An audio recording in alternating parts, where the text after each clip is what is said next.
सूर्य भगवान हमको प्रकाश दे रहे हैं, वायु भगवान हमें हवा प्रदान कर रहे हैं, भोज्य पदार्थ सारा का सारा कहा है किसी कवि ने, ईश हमें देते हैं सब कुछ और हम भी तो कुछ देना सीखें। ये हमें प्रगति या हमारे ऋषि मुनि जिन्होंने हमें चलने के लिए योगा दे रहे हैं, कैसे हम जीवन बिताएं उसके लिए कुछ शर्तें हैं। ईश हमें देते हैं सब कुछ अरे हम भी तो कुछ देना सीखें। जो कुछ हमें मिला है प्रभु से उसका वितरण करना सीखें। क्या मिलता है? हवा प्रकाश हमें मिलता है और मेघों से मिलता है पानी, और बदले में हम कुछ नहीं देते, इसे कहेंगे बेईमानी। अर्थात हमें बेईमान नहीं बनना, हमें ईमानदार बनना है। जो कुछ भी हमें मिला है हम कुछ लेकर नहीं आए थे, सब हमें यहाँ मिला है। तो अब हमारा भी फर्ज होता है कि जो हमारे पास है वो हम कुछ ना कुछ किसी भी रूप में, कोई भी हमारे अंदर शक्ति है, हम उसका वितरण करें। परमात्मा के संसार में रहने का सबसे बड़ा एक यही नियम है कि हम आप भी कुछ देना सीखें। आइए बंधुओं, अभी हमारे डॉक्टर साहब प्राणवायु की चर्चा कर रहे थे। प्रातः का समय में प्राणवायु का विशेष संयोग होता है, जिसे हम आप लेने के लिए नित्य प्रति योगा में आते हैं। आइए बंधुओं, थोड़ा विचार करें। देखिए, एक मछली होती है, वो सागर में रहती है और सागर में पानी होता है, और यदि उस मछली को पानी से अलग कर दिया जाए, क्षण भर में तड़पने लगती है। अर्थात उसका पानी ही जीवन है। मछली जहाँ होगी, ऊपर नीचे दाएं ऊपर चारों तरफ पानी ही पानी होता है और पानी ही का जीवन होता है। ठीक इसी तरह से मछली की भांति ही हमारा जीवन है। वो पानी के सागर में रहती है और हम आप वायु के सागर में रह रहे हैं। जैसे मछली के चारों तरफ पानी है, ऐसे हमारे आपके चारों तरफ वायु है। जैसे मछली को पानी से अलग कर दो, जीवन नष्ट हो जाएगा। ऐसे ही हमें आपको कोई इस वायु के सागर से, जो हमारे चारों तरफ भरा हुआ है, जिसको अभी डॉक्टर साहब ने कहा प्राणवायु, यदि प्राणवायु को भी हम 2 सेकंड के लिए रोक लें तो जीवन मछली की तरह तड़पने लगता है। विचार करो, जैसे मछली पानी के सागर में है, ऐसे हम आप प्राणवायु के सागर में रहें। अब मछली का जीवन जितना ही शुद्ध होगा पानी, उतना ही उसका जीवन आनंदमय होगा। इसी तरह से हमारा भी जीवन कब आनंदमय होगा, कब हम स्वास्थ्य लाभ कर सकेंगे, जब शुद्ध वायु मिलेगी। इसलिए प्राणवायु का, शुद्ध वायु का महत्व है, जिसे हम आप इस योगा में आकर के निरंतर पान कर रहे हैं। आइए बंधु, थोड़ा सा और आगे चलें। अब प्रश्न उठता ये है, ये एक जीव पानी का है, एक जीव वायु का है, जिसमें हम आप रहते हैं। अब प्रश्न उठता है कि ये दोनों संसार, ये दोनों जीव किस सागर में रहते हैं। आज हमें उसका चिंतन करना चाहिए। संपन्न जैसे आज एकादशी का ये महोत्सव, ऐसा प्रणाम करेंगे तिरमन के साथ एक और सागर है। वो सागर कहते हैं चैतन्य का सागर, वो कहते हैं ब्रह्म का सागर, वो कहते हैं आनंद का सागर, जो आनंदो, ध्यान देना, जो आनंद सिंधु सुख राशि। हम किस सिंधु में रहते हैं? चाहे आप जल में रहें, चाहे आप वायु में रहें, और चाहे आप आकाश में रहें, ये तीनों सिंधु जिसमें समाते हैं उसका नाम है जो आनंद सिंधु सुख राशि, असी करते त्रैलोक सुपासी। उसका क्या नाम है? सो सुख धाम राम अस नामा, अखिल लोक पावन विश्रामा। कहने का तात्पर्य है कि जिस हम वायु में रहते हैं, जिस पानी में मछली रहती है, ये दोनों सागर जिस सागर में रहते हैं उसका नाम है ब्रह्म, उसका नाम है राम, उसका नाम है अल्लाह, उसका नाम है एको ब्रह्म। और आज एकादशी है, इसलिए हम आज एकादशी में उस एक का चिंतन करने के लिए बैठे हैं। आइए बंधुओं, प्रश्न उठता है कि हम आप यहाँ आए, किस लिए आए? सभी जानते हैं कि हम योगा सीखने के लिए, वायु को लेने के लिए आए। चलिए उज्जाई। प्रश्न उठता है कहाँ से आए? तो उसका प्रश्न है, उत्तर है कि हम अपने घर से आए। किस लिए आए? योगा करने के लिए आए।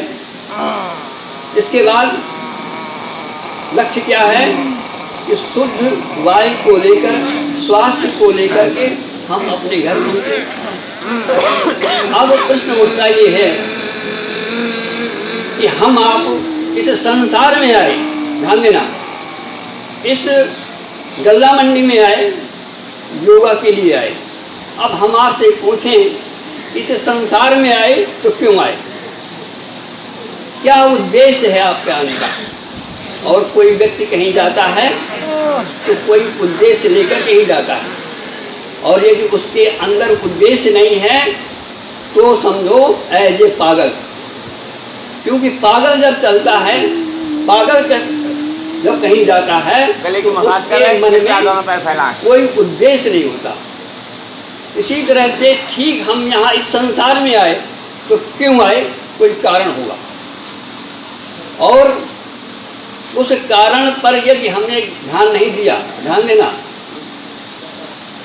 आप यहाँ आए, यदि योगा ना होता, योगा ना मिलता तो फिर आने का महत्व क्या? ठीक इसी तरह से इस ब्रह्मांड में, इस लोक में आप आए तो क्यों आए? क्या कारण था? तो किसी ने कहा, कारण क्या था? कहते हैं आया था किस काम को। ध्यान देना जरा, आपको सबको मालूम है कि हम आए थे योगा के लिए, लेकिन हम आपसे पूछें इस संसार में क्यों आए? यदि किसी को मालूम हो तो हाथ उठा ले, और यदि नहीं मालूम है तो सीधा वो पागल खाने में। आया था किस काम को? जाइए डॉक्टर साहब के पास, यदि पागल हैं जाइए किसी सदगुरु के पास, जाइए किसी सत्संग के पास, किसी जाइए सत्शास्त्र के पास, ये राज खुलेगा कि क्यों आए। अपने दिमाग का थोड़ा पर्दा खोलिए, नहीं तो फिर रहेंगे पागल। आया था किस काम को? इसीलिए आए थे कि हम लड़के बच्चे पैदा करेंगे, इसीलिए आए थे कि हम महल बनवाएंगे, इसीलिए आए थे कि हम गाड़ी रखेंगे। पता ही नहीं, लगे हैं काम में। आया था किस काम को? सोया चादर तान। सवेरा हुआ, निकले घर से, चले गए, कितना कमाया ले आए और सो गए, बस ऐसो आराम किया। आया था किस काम को? और यही काम एक सुअर भी करता है। घर से निकला, बाड़ा से निकला, भोजन किया, शाम को रात में बच्चे पैदा किए, बात खत्म। और हमारा भी जीवन यदि इस तरह का जाता है तो फिर क्या है, हम नहीं कहेंगे आया था किस काम को, सोया चादर तान, अरे सूरत संभाल गाफिल, अपना आप पहचान। आप कौन हो, जरा ये भी तो सोचो पहले। ये जो आप जिस गाड़ी में बैठे हैं, तो क्या ये गाड़ी हमें क्या? आप गाड़ी लाते हैं, गाड़ी आती है, तो गाड़ी में कोई बैठा होता है कि गाड़ी खाली होती है? जरा विचार करो। हमें आपको परमात्मा ने ये गाड़ी दिया, ये साधन है यहाँ आने का, लेकिन इस साधन में कौन आ रहा है, जरा उस पर भी कभी विचार किया है? आया था किस काम को, गाड़ी लेकर आ तो गए, अब किस लिए आए? जब यही पता ना होगा तो हम काम क्या करेंगे? किस लिए आया था किस काम को, सोया चादर तान, अरे सूरत संभाल गाफिल। ऐ गाफिल, एक गाड़ी को चलाने वाले, एक गाड़ी में बैठने वाले, जरा गाड़ी से रख दे और यहाँ पर योगा में आकर के बैठ, तो फिर देख तो तू क्या है। आया था किस काम को, सोया चादर तान, सूरत संभालेगा फिर अपना आप पहचान। दूसरी बात, ये गाड़ी कैसी है जरा ध्यान दो। उस गाड़ी में भी दरवाजे होते हैं, बैठने की सीट होती है, सारी व्यवस्था होती है। ट्रेनों में बाथरूम भी होता है, लेटरिन भी होती है, किचन भी होती है, आसन भी होता, सब कुछ होता है उसमें। ऐसे इसमें क्या क्या है, जरा जरा विचार कर लो इस गाड़ी का। 10 दरवाजे का पिंजरा, हमने पिछली चर्चा शुरू की किसी से। 10 दरवाजे का पिंजरा, तामे पंछी कौन। इस गाड़ी में 10 दरवाजे हैं, उसमें तो 2-3 होते हैं, इसमें 10 दरवाजे हैं, गिन लो। 10 दरवाजे का पिंजरा, तामे पंछी कौन, और रहे को अचरज है, गए अचंभा कौन। जब इसमें रह रहा है वो, उसको तो आज तक हमने पहचाना नहीं, और जब ये गाड़ी खराब हो गई तब कहते हैं भैया हंस तो निकल गया। बंधु, इस हंस को निकलने के पहले इस हंस रूपी अपने को पहचान लो। यही हमारे जीवन का लक्ष्य है। कहने का तात्पर्य क्या है कि हम यहाँ इसलिए आए थे ताकि हम अपने स्व को पहचान सकें, स्व की जानकारी मिल सके। नहीं तो 84 लाख योनियों में कोई ऐसा गाड़ी नहीं है जिसमें इस राज को खोला जा सके। वरना यदि समय निकल गया तो ध्यान देना क्या होने वाला है। आकर 4,84 लाख योनियां हैं, ध्यान देना।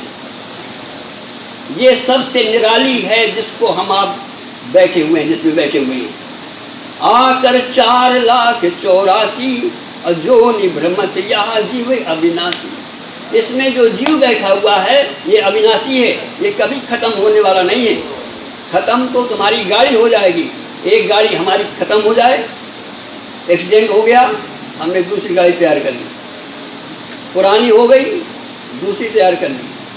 इसी तरह से ये गाड़ी बार बार खत्म होगी, लेकिन इसमें जो बैठने वाले आप हो, ये ध्यान रखना, ये आप खत्म होने वाले नहीं हो। क्यों कि ईश्वर अंशो जीव अविनाशी। लेकिन उस हस्ती को तो पहचान लो। इसमें 2 चीजें दिखाई दे रही हैं, एक मरने वाली और एक न मरने वाली। तो इस मरने वाली में न मरने वाली चीज को पहचान लो, और वो तुम हो, तुम ये नहीं हो। इसमें तुम बैठे हो, ये हमारा लक्ष्य है, ये हमारा उद्देश्य है, ये आज एकादशी का दिन है। उस जो एक जिसमें बैठा हुआ है उसे पहचानने के लिए डॉक्टर साहब ने ये प्रोग्राम सत्संग रखा। क्यों कि बिनु सत्संगो, यदि ये चर्चा सत्संग में न होगी तो क्या घर में होगी? ये सत्संग किसी संत के यहाँ न होगा तो क्या असंत के यहाँ होगा? इसलिए धन्यवाद के पात्र हो आप, और ये भगवान की महती कृपा है। बिनु सत्संगो और विवेक न होई, और राम कृपा बिन सुलभ न सोई। अर्थात आपके ऊपर जो भगवत कृपा बरस रही है, अनुलोम विलोम करेंगे। इस कृपा को संजोए रहो, इस कृपा को मनाए रहो, और इस कृपा के लिए भगवान को धन्यवाद देते रहो। तो एक दिन वो आएगा कि इसी योगा में, इसी समय आप अपने को जानकर अपने जीवन को धन्य बना सकते हो। शर्त ये है कि बार बार वर मांगो। ध्यान देना, एक दिन में होने वाला नहीं है। बार बार वर मांगो और हरस देव श्रीरंगो, और पद सरोज अनपायनी भक्ति सदा सत्संग। जब आप लगातार कंटिन्यू, कैसे कि काम ही नारे प्यार जिम। ध्यान देना, नारी से कामी पुरुष, स्त्री से स्त्री पुरुष से कैसे प्रेम करता है? कहते हैं हमारी जीवन संगनी है, जब तक रहेंगे तब तक साथ रहेगा। काम ही नार प्यार जिम, अलोभी प्रिय जिमिदाम, अतिमि रघुनाथ निरंतर प्रिय लागो महिराम। जैसे अब जैसा ऐसा संकल्प, जैसे गोस्वामी ने संकल्प किया था और काम को त्याग करके राम को पा गए थे, अपने को जान गए थे। बंधुओं, यदि आप निरंतर लगे रहेंगे, निरंतर सत्संग में आते रहेंगे, तो ये एक दिन रहस्य खुल जाएगा। बोलो वृंदावन बिहारी लाल की हरि ओम।